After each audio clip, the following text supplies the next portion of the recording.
बाप बेटे की बात हो रही होती है और चार दीवारी के अंदर हो रही होती है और दोनों के पास गारंटी होती है कि गल चार दीवारी तो बाहर नहीं जानी चाहिए।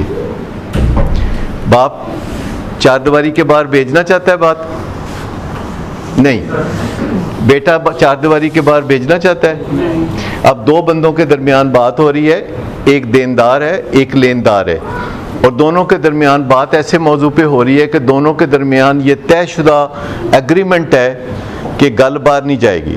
एक बंदा है जिसकी बीवी कहती है कि मुझे तो ज़्यादा खर्चा चाहिए, वो कहते हैं कि नहीं खर्चा तो तुम्हें काफ़ी मिल रहा है, कहती नहीं मुझे तो ज़्यादा खर्चा चाहिए नहीं तो फिर मैं जा रही हूँ। ठीक, बंदा कहता है लो जी हूँ बुढ़ी मेरी चली जाएगी तो लोग की कहेंगे। ठीक, तो अब बीवी को पता है कि ये बात इसने किसी से जाके करनी नहीं है कि मेरी बीवी मुझे थ्रेट दे रही है कि मैं जा रही हूँ। वो कहता है कि खर्चा देना आसान है या बदनामी आसान है, तो क्या करेगा वो खर्चा ज़्यादा कर देगा। अगले महीने बीवी कहती है खर्चा मैनू होर चाहिए, फिर अगले महीने बीवी कहती है खर्चा मैनू होर चाहिए। बीवी ये गल क्यों कहेगी कि खर्चा मैनू होर चाहिए होर चाहिए होर चाहिए, उन्हें पता गल बाहर नहीं जानी। ठीक है, जहाँ भी चार दीवारी के अंदर मियाँ बीवी बात कर रहे होते हैं या माँ बाप और औलाद बात कर रही होती है और इशू शेम वाला होता है। देखिए अगर इशू ये हो घर में कि बच्चे ने गोल्ड मेडल लेता है तो प्यो घड़ी मुड़ी मां नूं दसदा है कि ए बच्चे ने गोल्ड मेडल लेता है, तू किवें जम्मिया इहो जिहा मुंडा। थोड़ी देर पिछों मां आके कहती है बच्चे ने गोल्ड मेडल लेता है, तुसी दसो ये किवें हो गया। ठीक, तो ये इशू और है।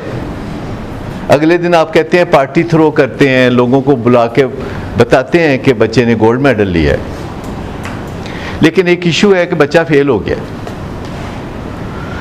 और बिल्कुल वो कॉलेज जाता ही नहीं था, वो इधर उधर घूमता था। वो कहता था ब्लॉटिंग पेपर के लिए 2000 रुपये चाहिए। चल माँ बाप कहते कोई नहीं, पढ़ाई ली जी भी चीज़ होए बहुत चंगी है लो। ठीक, तो जब इशू हो कोई शेम वाला तो Shem is the real culprit.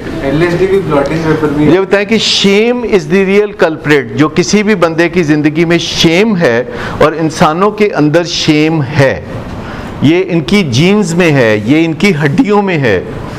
आप मुझे बताइए कि हज़ारों साल पहले इंसान कपड़े पहनते थे कि नहीं? नहीं, फिर क्यों पाने शुरू करते कपड़े उन्होंने? जी, पत्ते लपेटने शुरू कर दिए, तो मतलब है कि उनमें शेम थी। जानवरों ने नहीं, कभी किसी गधे को आपने नहीं देखा कोई सूट शूट पा के जा रहा हो, किसी घोड़े को नहीं देखा कि जी मेरे बूट कितने ने, उन्होंने ज़बरदस्ती ऐसी वो पैर चौधे ठोक देने।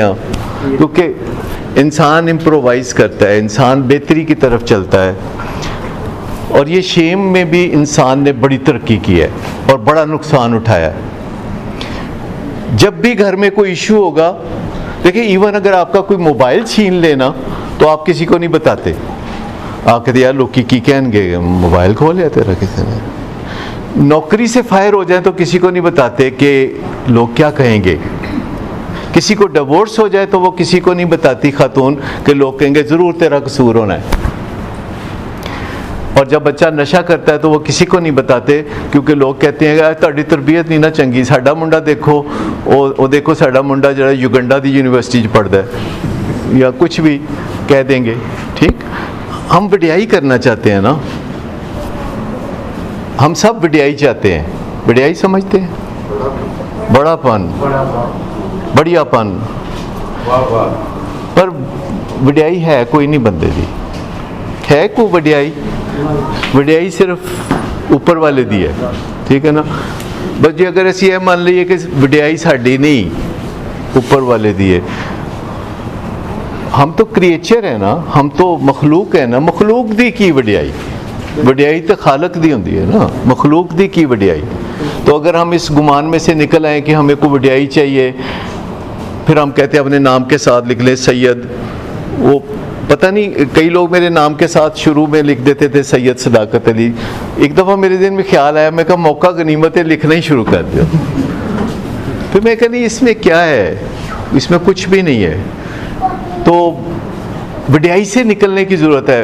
हज़रत मौलाना मदजिल्लाहुल आली अलैह रहमा, क्या होता है जी वो, सही बात है अगे की होंदा है, रहमतुल्लाह अलैह या कुछ, ये सब वडियाइयाँ जो हैं ये मिट्टी में चली जाती हैं।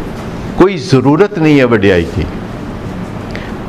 ह्यूमन हो जाए तो काफ़ी बात है, ह्यूमन, बस ये एक इतनी सी बात है।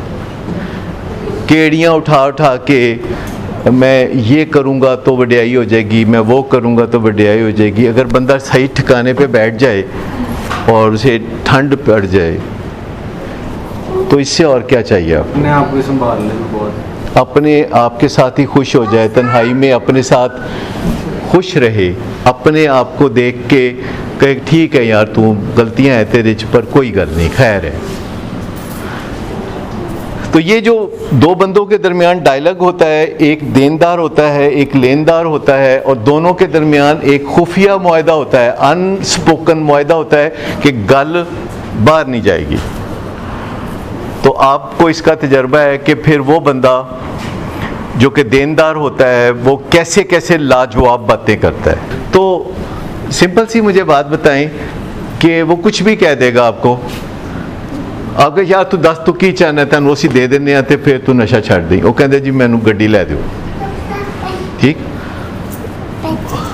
वो गाड़ी ले देते हैं, कहते अच्छा उनमें छड़ देंगे नशा, फिर नशा कोई नहीं छड़ता।